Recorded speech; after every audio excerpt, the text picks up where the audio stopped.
ఓకేనా. ఒక ప్రైవేట్ హాస్పిటల్లో ఫార్మసిస్ట్గా చేసేవాడిని. నా క్వాలిఫికేషన్ వచ్చి B Pharmacy, M Pharmacy plus ECG. First pharma కంపెనీలో చేశాను. కొన్ని రోజుల తర్వాత కొంచెం హెల్త్ ఇష్యూస్ వచ్చి ఓన్గా బిజినెస్ స్టార్ట్ చేద్దామంటే, బిజినెస్ అంటే పెద్ద బిజినెస్ ఏం లేదు సార్. నాకు బీఫార్మసీ చేస్తే మెడికల్ షాప్ పెట్టే లైసెన్స్ ఉంది. నేను 2 రాష్ట్రాల్లో ఎక్కడైనా పెట్టచ్చు. అందుకని ఓన్గా ఫార్మసీ స్టార్ట్ చేద్దామనే ఉద్దేశంతో ఇంటికి వచ్చాను. ఇంటికి వచ్చిన తర్వాత ఫార్మసీ రన్ చేయాలంటే వర్క్ నేర్చుకోవాలి. వర్క్ నేర్చుకోవాలంటే హాస్పిటల్లో మనం జాయిన్ అవ్వాలని చెప్పి హాస్పిటల్ ఫీల్డ్లోకి ఎంటర్ అయ్యాను సార్. హాస్పిటల్ ఫీల్డ్లోకి ఎంటర్ అయిన తర్వాత వర్క్ నేర్చుకున్న తర్వాత నేను ఫార్మసీ పెట్టాలని చెప్పి కొంతమందిని ఎంక్వైరీ చేస్తే, అంటే ఎంత ఖర్చు అయింది, ఎలా ముందుకెళ్ళాలని నేను ఎంక్వైరీ చేస్తే నాకు తెలిసింది ఏంటంటే, ఒక 2-3 లక్షలు ఖర్చు పెడితే ఒక 15,000 20,000 వస్తాయి. అవి మనకి సరిపోదు. లేదు ఒక 10-15 లక్షలు ఖర్చు పెడితే ఐటమ్ పేషెంట్కి అందేయగలుగుతాం, ఆదాయం కూడా బాగా ఉంటుంది. కానీ అంత అమౌంట్ అనేది నా బ్యాక్గ్రౌండ్లో లేదు. ఏదైనా లోన్ పెట్టి ఏదైనా తీసుకొని ముందుకెళ్ళినా, ఏదైనా మిస్టేక్ అనేది జరిగితే లైఫ్ అనేది ఎక్కడికో వెళ్తుంది. ఓకేనా. లేదు డేర్ చేసి ముందుకెళ్ళినా 9 గంటల నుంచి 11 గంటల దాకా షాప్లోనే ఉండాలి. పండగ, పబ్బం, సినిమా, షికారు ఏదే ఉండదు. ఇది మనకి సెట్ అవ్వదని చెప్పి హాస్పిటల్ ఫీల్డ్లోనే కంటిన్యూ అవుతున్నాను సార్. హాస్పిటల్ ఫీల్డ్లో మంచి శాలరీ, ప్రశాంతంగా ఉన్న టైంలో ఇది పరిచయం అయింది. హాస్పిటల్ ఫీల్డ్లో వదిలేసి దీనికి ఎందుకు వచ్చానంటే, ఇప్పుడు హాస్పిటల్ ఫీల్డ్ సార్ 10 సంవత్సరాల నుంచి చేస్తుంటే ఓకేనా 4 డిగ్రీలు ఉన్నాయి. 4 డిగ్రీలు ఉన్నాయి కదా సార్. ఇప్పుడు 10 సంవత్సరాల నుంచి చేస్తుంటే 30,000 వస్తుంది.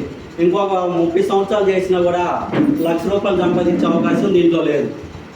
ఓకేనా. ఇంకోటి 10 మందికి సాయం చేసే అవకాశం కూడా ఈ హాస్పిటల్ ఫీల్డ్లో లేదు. ఎవరైనా ఏదైనా ఆర్థికంగా ఏదైనా హెల్ప్ అడిగినా కూడా మనకు సపోర్ట్ చేసే అవకాశం లేదు. ఎందుకంటే మనకి సరిపోతుంది.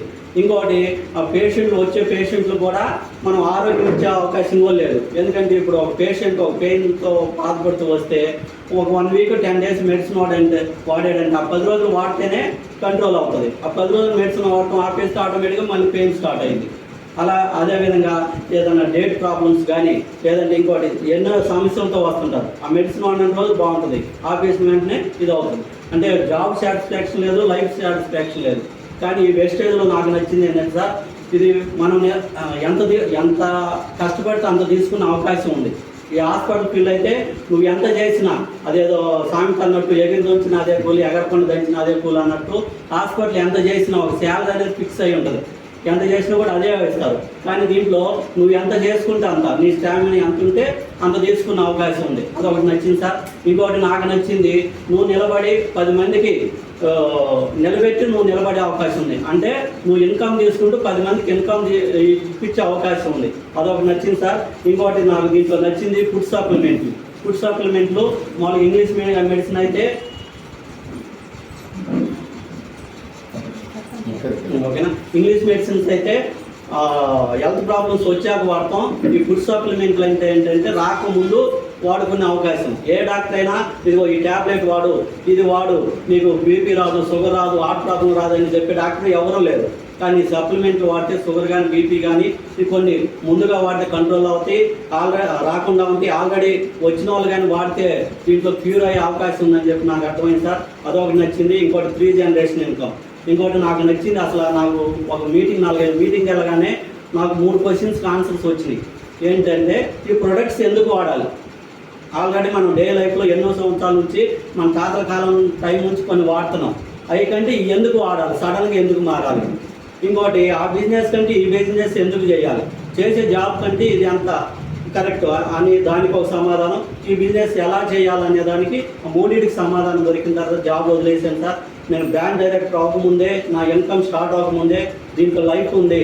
ఒక 2-3 సంవత్సరాలు కష్టపడితే ఎంతైనా సంపాదించుకునే అవకాశం ఉంది. మన భావితరాలు మారే అవకాశం ఉన్నాయి. ఒకరు కానీ మంచి స్టెప్ తీసుకొని ముందుకెళ్తే లైఫ్ అనేది తరతరాలు వెనక్కి చూసుకునే అవకాశం లేదని అర్థమయ్యి మానేసాను సార్.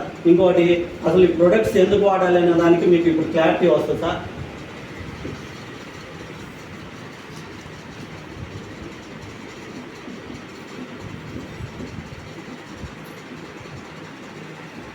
ఆరోగ్యం ప్లస్ ఆదాయం ఈ 2 కూడా మన నెలలో సరిపడినంత ఉన్నాయా సార్? లేదు. 90% పీపుల్ గురించి మాట్లాడదాం. 10% పీపుల్ దగ్గర ఇన్కమ్ ఉంటుంది, ఆరోగ్యం కూడా ఉండొచ్చు. ఓకేనా. 90% పీపుల్ గురించి మాట్లాడుతాం. ఆరోగ్యం అనేది లేదు. అంటే దీర్ఘకాలిక వ్యాధులు కాకపోయినా చిన్న సమస్యలు, ఏదో ఒకటి గ్యాస్ట్రిక్ ప్రాబ్లమే, పెయిన్స్ అనో లేదంటే ఏజ్ లాస్ ఏదో ఒక సమస్యతో వయసుతో సంబంధం లేకుండా ప్రతి ఒక్కరు కూడా ఏదో ఒక ప్రాబ్లంతో బాధపడుతున్నారు.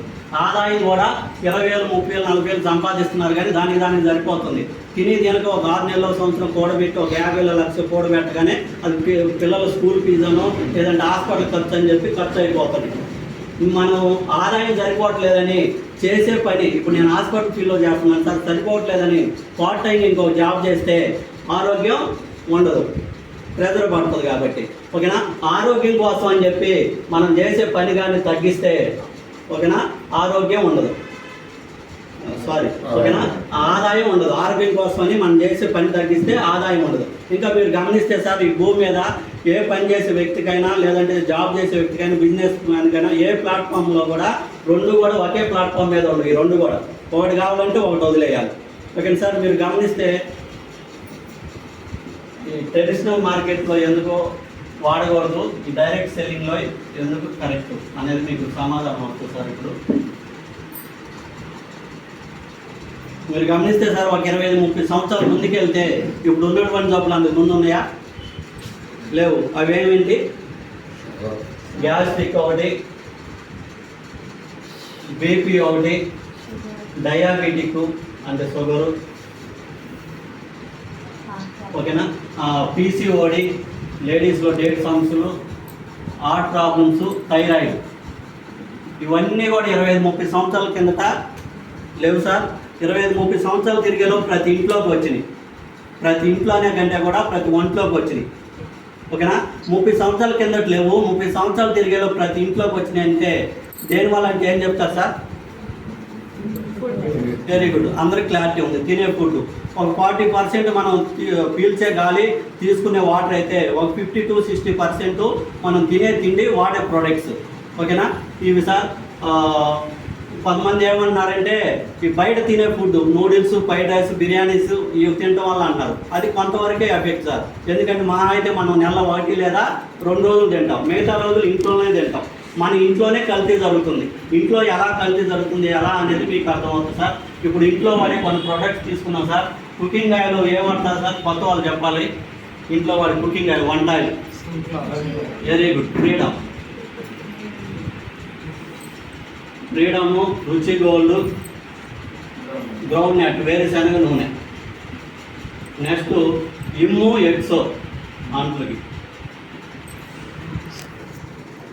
నెక్స్ట్ క్లోజప్, కోల్గేటు, డాబర్ అంటే పొలిమెప్పులు వచ్చాక డాబర్కి వస్తాం. 4 Santoor, Mysore sandal, Cinthol, 6 Dove Rexona. Next Rin సల్ఫెక్సిల్, 6 లైజాల్, 7 పారాచూట్ కొబ్బరి నూనె. మీరు గమనిస్తే సార్, ఏ ఇంటికి వెళ్ళి చూసినా కూడా ఇవే ఉంటాయి. ఫ్రీడమ్ లేదా రుచి గోల్డ్, వేరుశనగ, ఇమ్ము, ఎక్సో, క్లోజప్, కోల్గేట్. ఓకేనా, నా క్వశ్చన్ ఏంటంటే సార్, ప్రతి ఇంట్లో వాడే ప్రొడక్ట్స్ సేమ్.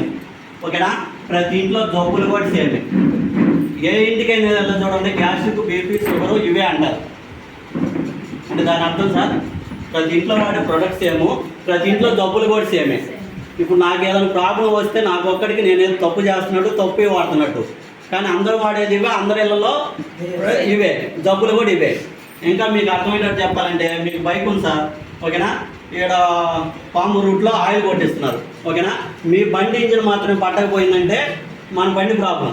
కానీ ఆ పెట్రోల్ బంకులో కొట్టించే ప్రతి బండి ఇంజిన్ పట్టకపోయిందంటే అంతే కదా, ఈ కల్తీనే కదా. కల్తీ అని మీరు ఎలా చెప్తారు సార్ అంటే, ఇప్పుడు మీకు ఐడియా వస్తుంది మేడం. ఫస్ట్ ఆయిల్ తీసుకున్నాం, ఈ ఫ్రీడమ్, రుచి గోల్డ్, వేరుశనగ, ఈ 3 ఆయిల్లో బెటర్ ఆయిల్ ఏదంటే ఏం చెప్తారు? ఉన్న వాటిలో ఫ్రీడమ్. Very good. ఎప్పుడు ఏది ఎవరు దేనికి కొట్టేస్తే అదే తీసుకున్నాం. ఓకేనా, నెక్స్ట్ రుచి గోల్డ్, వేరుశనగ అనేది అంతకుముందు వాడేవాళ్ళు 3 సంవత్సరాల కింద. రుచి గోల్డ్ అనేది మరీ కల్తీ, మడ్డ ఆయిల్. గ్రౌండ్ నట్, వేరుశనగ నూనె వాడితే ఫ్యాట్ బేస్డ్ అని చెప్పి, ఇది ఫ్రీడమ్ ఆయిల్ అయితే 0 కొలెస్ట్రాల్, గుండె జబ్బులు రావని చెప్పి డాక్టర్లు కూడా, మా హాస్పిటల్ డాక్టర్లు కూడా ఫ్రీడమ్ ఆయిల్ వాడమంటున్నారని చెప్పి ఒక 2-3 సంవత్సరాల నుంచి ఇది వాడుతున్నాం. బెస్ట్ అనుకున్నది మీకు ఎలా వస్తుందో అర్థమైతే వీటి 2 భవిష్యత్తు ఏంటనేది మీకు అర్థమవుతుంది. ఫ్రీడమ్ ఆయిల్ లీటర్ ఎంత ఉంది సార్? 115 నుంచి 120 ఉంది. ఇది చిల్లర కోట్లో పడుతుంది సార్. చిల్లర కోట్లో తయారవుతుందా? తయారవుతుంది. వీళ్ళు హోల్సేలర్ దగ్గర తెచ్చుకుంటారు. ఇక్కడ 100 నుంచి 110 పడింది. వీళ్ళు డిస్ట్రిబ్యూటర్ దగ్గర తెచ్చుకుంటారు. ఇక్కడ 90 నుంచి 100, వీళ్ళు సిఐఆర్. ఇక్కడ 80 నుంచి 90, వీళ్ళు కంపెనీ. ఇక్కడ 60 నుంచి 70. మనకి ఎంత పడుతుంది సార్? కంపెనీలు ఎంత? 60. ఇప్పుడు ఏదైనా కానీ సార్, ఇప్పుడు ఫ్రీడమ్ కానీ, రుచిగోల్డ్ కానీ, వేరుశెనగ కానీ, కొబ్బరి కానీ, నువ్వులు కానీ ఏదైనా 3.5 నుంచి 3.5 కేజీ పప్పు వేస్తే 1 కేజీ నూనె వస్తుంది, 1 లీటర్ నూనె వస్తుంది. అప్పుడు ఈ ఫ్రీడమ్ ఆయిల్ దేంతో తీస్తారు sir? Sunflower seeds. Sunflower seeds KG ఎంత ఉంది, ఐడియా ఉందా? 200. అది మంచి క్వాలిటీ అయితే 200 ఉంది మేడం. కొంచెం మీడియం క్వాలిటీ అయితే 140 నుంచి 150 ఉంది. హెవీ క్వాలిటీ అయితే 200 నుంచి 300 ఉంది. ఓకేనా?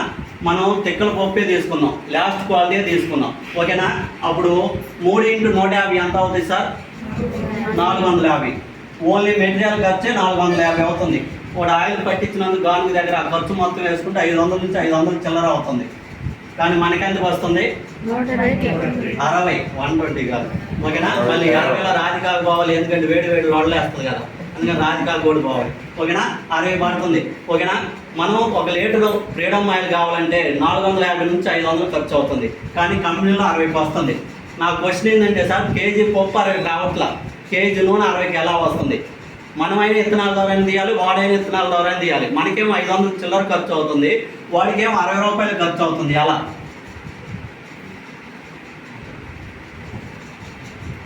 చెప్పాలి సార్? ఓకేనా? కొంతమంది కొంతమంది ఏమన్నారంటే, సార్ కంపెనీ వాళ్ళు ఇత్తనాలు ఎక్కువ మోతాదులో కొంటారు కాబట్టి రేటు తగ్గవచ్చు కదా అన్నారు. సరే, అలా వేసుకున్న 150 ఎందుకు రావచ్చు సార్? 100 రూపాయలు. 100 కూడా కాదు మేడం, సగం వేసుకుందాం, 70 వేసుకుందాం. అలా వేసుకున్నాం 3,21 210. ఇంకా మీరు గమనిస్తే సార్, మన 2 తెలుగు రాష్ట్రాలు ఎక్కడ పొద్దుతిరుగుడు పంట అనేది లేదు. ఎక్కడైనా పండించిన 100 లేదా 200-300 ఎకరాలే. కానీ మనకి ట్యాంకర్లు ఆయిల్ కావాలని సప్లై చేస్తున్నారు. ఇంకా మన రాష్ట్రంలో అయితే మహారాష్ట్ర, ఇతర దేశాల్లో అయితే రష్యా, ఉక్రెయిన్ దేశాల్లో ఎక్కువ పండిస్తున్నారు.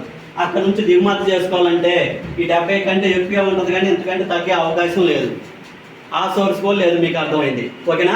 దీన్ని బట్టి కల్తీ అని అర్థమైంది. కల్తీ ఎలా జరిగిందో మీకు ఐడియా ఉందా సార్? ఓకేనా? ఆల్రెడీ కొంతమందికి ఐడియా ఉండొచ్చు, కొంచెం గుర్తు చేస్తున్నా. Crude oil, mud oil sir. Petrol, diesel తీసిన తర్వాత మిగిలింది crude oil, mud oil plus చనిపోయిన జంతువుల ఎముకలు, కొవ్వు కరిగిస్తారు సార్. కరిగి కానీ మళ్ళీ ఆయిల్ రాదు. మళ్ళీ ఇప్పుడున్న టెక్నాలజీ ఉపయోగించి డేంజర్ కెమికల్స్ వాడి, స్టెబిలైజర్స్ ఇవన్నీ వాడి, tasting agent, flavouring agent mix చేయగానే మనకి చూడటానికి ఆయిల్ లాగా ఉండే విధంగా, స్మెల్ లేకుండా రుచికరంగా వస్తుంది సార్. ఎప్పుడైతే ఈ ప్యాకెట్లు మన ఇళ్లలోకి వచ్చినాయో, ఓకేనా, ఈ జబ్బులన్నీ అప్పుడే స్టార్ట్ అయింది సార్. ఎందుకంటే అందుకు మనం ఆముదం లేదా నెయ్యి వాడేవాళ్ళు కూరల్లో. అప్పుడు ఎలాంటి జబ్బులు ఉండేవి కాదు.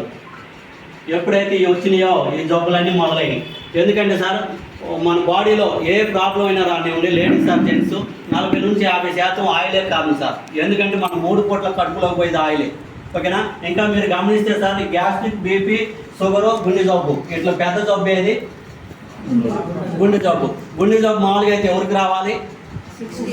60 అంటే రూల్ ఏం కాదు, ఎక్కువ వినేవాళ్ళం. ఓకేనా? పెద్దవాళ్ళకి వచ్చేది 50 నుంచి 70 సంవత్సరాల వాళ్ళకి, లేదంటే బాగా స్మోక్ చేసే వాళ్ళకి, డ్రింక్ చేసే వాళ్ళకి. కానీ ఇప్పుడు వీళ్ళకే వస్తుందా? లేదు. మన తెలంగాణలో 15 సంవత్సరాల పాప చనిపోయింది. మన కిమ్స్ హాస్పిటల్లో ఒక మేడంతో మాట్లాడడానికి వెళ్ళి ఎగ్జాంపుల్ చెప్తే అక్కడ దాకింది సార్. మా హాస్పిటల్లో 10 సంవత్సరాలు బాబు చనిపోయాడు అని చెప్పింది. అంటే వాళ్ళకి వయసు లేదు, బ్యాడ్ హ్యాబిట్స్ లేవు. వీటన్నిటికి సగం కారణం ఈ రీఫైనడ్ ఆయిల్ కారణం అన్న. ఓకేనా? ఇంకా మీరు గమనిస్తే ఈ ఆయిల్ వల్ల అందుముందు ఆడపిల్ల మెచ్యూరిటీ లెవెల్ 14 నుంచి 15 ఉండేది, ఇప్పుడు 9 నుంచి 10 పడిపోయింది. ఇంకా మీరు గమనిస్తే ప్రతి 100 మంది లేడీస్లో 60 మందికి డేట్లు సరిగ్గా రావట్లా. 3 నెలలకు ఒకసారి వస్తే 4 రోజులు కంట్రోల్ అవ్వాల్సింది, నెల రోజులు 2 నెలలు కంట్రోల్ అవుతుంది. మళ్ళీ మా దగ్గరకు వస్తే మేము టెనాక్సిమిక్ ట్యాబ్లెట్లు ఇస్తాం, 5 రోజులు వాడతారు. కొంతమందికి వాటికి కూడా తగ్గదు. మళ్ళీ రెజిస్టోన్ అనే ట్యాబ్లెట్లు ఇస్తాం, అవి 3 వారాలు వాడతారు. అప్పుడు కానీ తగ్గదు, కంట్రోల్ అవ్వదు. మళ్ళీ అవి ఆపేసారంటే మళ్ళీ యథాతథంగా అదే ప్రాబ్లం. ఇదొకటి. ఇంకా మీరు గమనిస్తే సార్, ఈ ఆయిల్ వల్ల ఈ జబ్బులు తాగట్లేదు సార్, క్యాన్సర్ కణాలు ఉత్పత్తి దగ్గర పోయి ఆగుతుంది. ఓకేనా? నెక్స్ట్ ఇమ్ము ఎక్సో. ఇదేంటయ్యా? ఇమ్ము సోప్ 5 రూపాయలు పడుతుంది సార్. చిన్నది. కంపెనీలు ఎంత పడవచ్చు? రూపాయి, 2 రూపాయలు. వాడు 2 రూపాయలకు సోప్ ఇస్తున్నాడంటే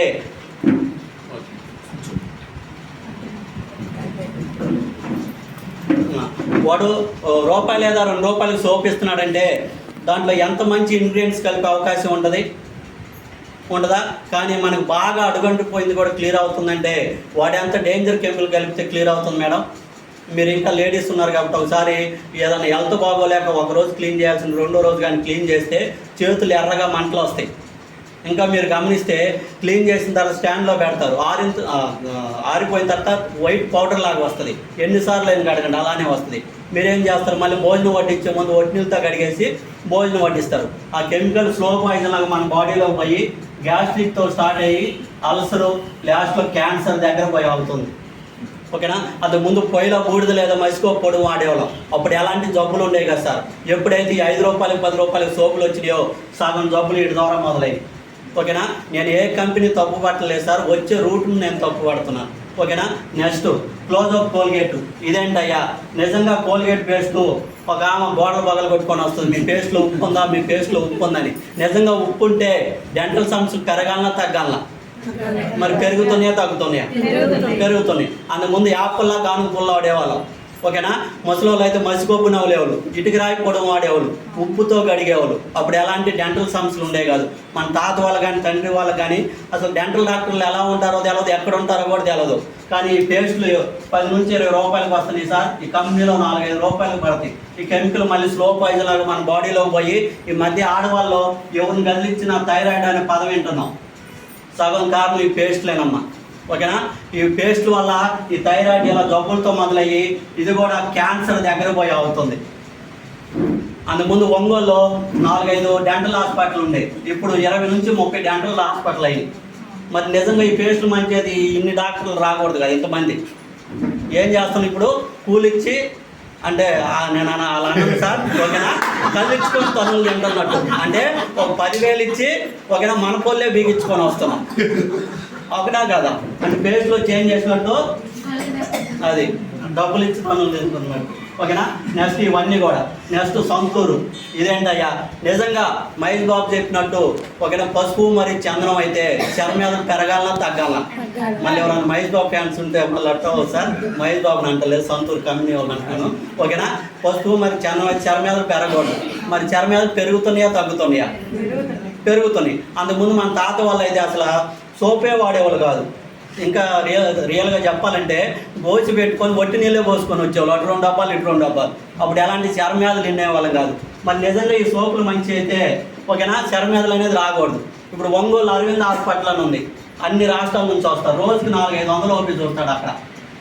ఆయన కరోనా రాని, తుఫాన్ రాని, జనం జామని ఏమైనా కానీ ఆడ మాత్రం ఓపీ తాగదు.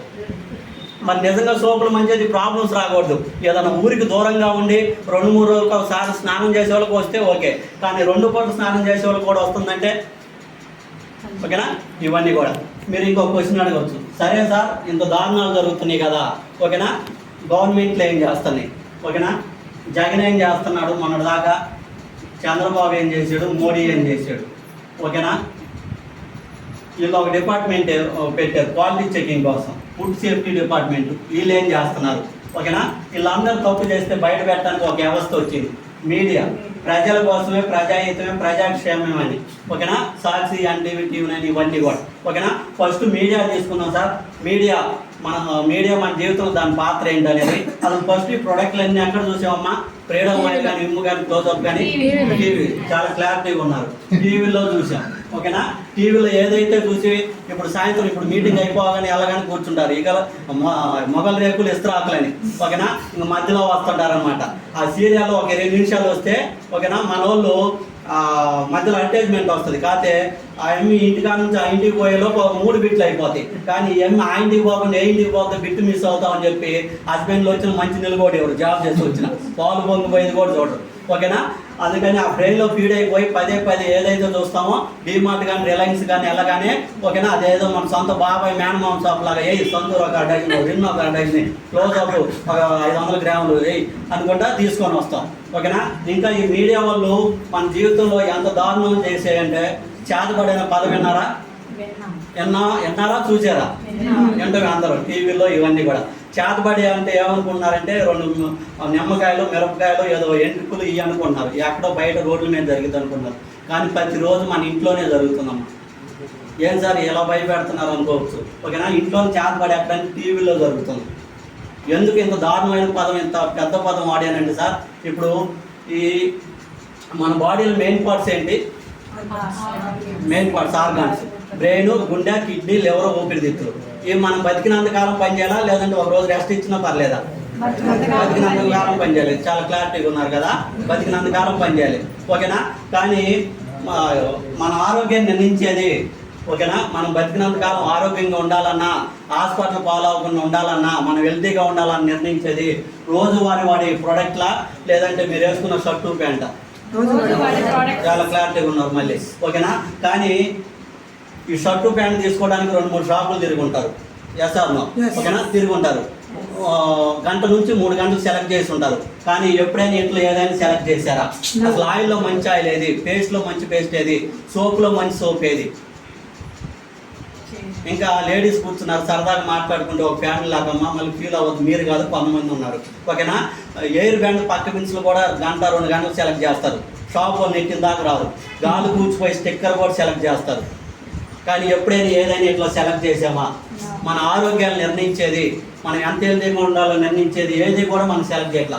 అవుట్ ఆఫ్ ఏదైనా తీసుకున్నామా, ఒక ఒంటికి బాడీలో పోయేది మాత్రమే సెలెక్ట్ చేయం. మిగతాది మీ ఇంట్లో 2 గమనించండి. ఇంటికి వెళ్ళిన తర్వాత ఆరోగ్యాన్ని నిర్ణయించేది మన ఒంట్లో పోయే, బాడీకి వాడేవి మనం సెలెక్ట్ చేస్తున్నావా? మిగతా ఇంట్లో మిగతా ప్రోడక్ట్లు, టీవీ కానీ ఇవన్నీ కూడా అన్నీ అవి సెలెక్ట్ చేస్తాము, ఇవి మాత్రం సెలెక్ట్ చేయం. ఇక్కడికి వచ్చేలో రేట్లు చూస్తాం, అమ్మో ఇంత రేటా అని చెప్పి. ఫ్రీడమ్ ఆయిల్ 120 రూపాయలు, అమ్మో మన పేదలు అంత ఆయిల్ వాడకూడదని 50 రూపాయలు రుచిగోళ్ళకి వస్తాం. ఇంకా మీరు గమనిస్తే మన సరదాగా మా ఇంట్లో ఒక ఇన్సిడెంట్ జరిగింది, చెప్పకూడదు కాకపోతే మీకు అర్థం అవ్వాలి కాబట్టి చెప్తున్నా. మరి మ్యారేజ్ డే అయితే ఒక శారీ తీసుకోవాలంటే ఒక 5,000 ఇచ్చాను. 5,000 ఇచ్చాను కదా, ఓకే బాగానే ఉంది. తర్వాత 1 వీక్ తర్వాత మళ్ళీ 3,000 అడిగింది. నేనేమనుకున్నానంటే ఉదయం ఒకటి సాయంత్రం ఒకటి కొట్టుకోవడానికి ఇంకొక డ్రెస్ తీసుకుంటేమనుకున్నా. కాదంట, 3,000 జాకెట్ ఏదో స్టిచ్చింగ్ అంట. నాకు ఒకసారి గుండె పైకి కిందగా ఉంది. ఏదమ్మా 3,000 జాకెట్ స్టిచ్చింగ్ ఏంది, నాకు 3 జతలు వస్తాయి అంటే నేను కొంచెం మనీ మైండెడ్గా ఉంటా, ఏదైనా క్యాల్కులేట్గా ఉంటా. ఆ అమ్మాయికి తెలవదు. కాకపోతే ఓకేనా, 3 జతలు వస్తాయి, 3,000 ఏంటంటే ఏదో కిటికీలు తలుపులు జాకెట్ అంట, ఏదో కంప్యూటర్ మగ్గం వర్క్ అంట, నాకు తెలవదు. ఓకే, ఇంకా ఏమన్నా భయపెచ్చు, నువ్వు ముస్ట్ 3,000 గీయడానికి ఇన్ని క్వశ్చన్ చేసావు, ఇంకా 10,000 20,000 ఉంది అల్లాడుతున్నావు అనే లోపలికి నేనేం చేశాను, తప్పదు వేయాలి. ఏకపోతే నల్లగా ముఖం పెట్టుకొని తిరుగుతూ ఉంటుంది, లేదంటే ఆ కోపం కూరలో చూపించేది, ఉప్పు కారం వేయటం, సస్తా ఇంకేం చేస్తూ ఇచ్చి కాముగా వచ్చా. ఇలా ఉందో చూడండి. మిమ్మల్ని కాదమ్మా, కొంతమంది మా భార్య లాంటి ఓకేనా, ఇవన్నీ కూడా మిగతా అవుట్ ఆఫ్ అన్నిట్లో ఖర్చు పెడతాం. ఓకేనా, మనకు స్తోమత లేకపోయినా 30,000 రూపాయలు పెట్టి ఈఎంఐ పెట్టి ఫోన్ కొనుక్కుంటున్నాం, 2 లక్షలు పెట్టి బైక్ కొనుక్కుంటున్నాం. మరి మన ఆరోగ్యం నుంచి ఏది కూడా సెలెక్ట్ చేయట్లేదు.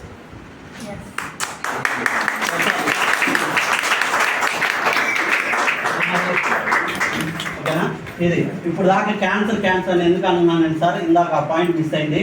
ఇక ఈ జబ్బులన్నీ కూడా పెద్దయే. గ్యాస్ట్రిక్ ఎక్కువై గుండెకి దాన్ని చచ్చిపోయిన వాళ్ళు ఉన్నారు, బీపీ షుగర్ వాళ్ళు చచ్చిపోయిన వాళ్ళు ఉన్నారు. కాకపోతే పక్కింటి ఎల్లయ్యకుంది నాకుంది, పుల్లయ్యకుంది నాకుంది అని చెప్పి లైట్గా తీసుకున్నాం.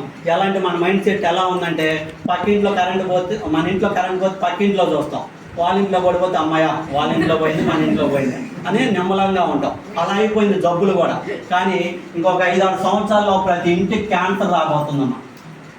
ఓకేనా, ఈ జబ్బులు మీరు ఎలా అయితే వింటున్నారో ఒకప్పుడు ఈ జబ్బులు లేవు. ఓకేనా, ఇప్పుడు ఈ క్యాన్సర్ ఇప్పుడు ఎలా అయితే వింటున్నారో క్యాన్సర్ ప్రతి ఇంట్లో వినబడబోతుంది. ఏదో ఈ వెస్టేజ్ కొత్త వాళ్ళకి చెప్తున్నాను సార్, ఆల్రెడీ మా వాళ్ళకి అయితే ఐడియా ఉంది. ఓకేనా, ఏదో వెస్టేజ్ కోసం ఈ ప్రోడక్ట్ కోసం చెప్పట్లేదు సార్. ఆల్రెడీ మీరు తర్వాత చదువుకున్న వాళ్ళు ఉంటే గూగుల్లో సెర్చ్ చేసుకోవచ్చు. WHO వాళ్ళు ఆల్రెడీ రిపోర్ట్ చేశారు, రాబోయే జబ్బు ఇదే, ప్రతి ఇంట్లో వినబడబోయే జబ్బు ఇదే. ఆల్రెడీ మన బంధువుల్లో కానీ సర్కిల్లో కానీ వింటున్నాం ఒక 2-3 సంవత్సరాల నుంచి. ఇంకా దానికి నిదర్శనం ఏంటంటే, ఒంగోలు అంతకుముందు MNR క్యాన్సర్ హాస్పిటల్ ఒకటే ఉండేది 7-8 సంవత్సరాల కిందట. ఇప్పుడు కిమ్స్ కూడా ఒకటి కడుతున్నాడు క్యాన్సర్ కేర్. నెక్స్ట్ సంఘమిత్ర దగ్గర 2 కడుతున్నారు, సిటిజన్ క్యాన్సర్ ఒకటి, ఇంకో క్యాన్సర్ హాస్పిటల్. నెక్స్ట్ కోర్ట్ సెంటర్లో క్యాన్సర్ హాస్పిటల్ అయింది.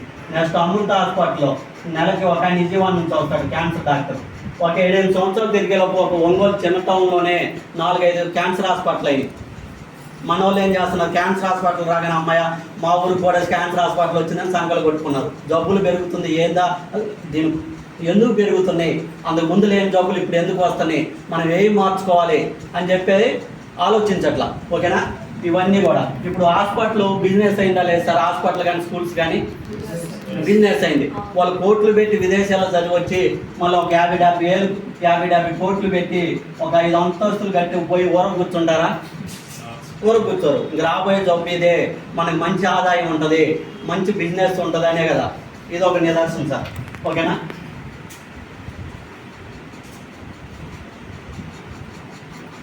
సరే సార్, మరి ఇంత భయపెట్టారు కదా, మరి బయటపడే మార్గం ఏమైనా ఉంది కాబట్టి మీ దగ్గరకు వచ్చాను సార్.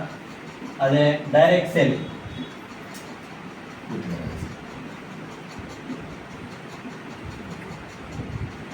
డైరెక్ట్ సెల్లింగ్ అంటే ఐడియా ఉందా సార్? కంపెనీ టు కస్టమర్ మధ్యలో ఎవరు ఉండరన్నమాట. ఇది అమెరికాలో స్టార్ట్ అయింది సార్. అమెరికాలో ఒక వ్యక్తికి ఒక ఆలోచన వచ్చి గవర్నమెంట్ దగ్గరికి వెళ్ళి, సార్ నా దగ్గర ఒక ప్లాన్ ఉంది,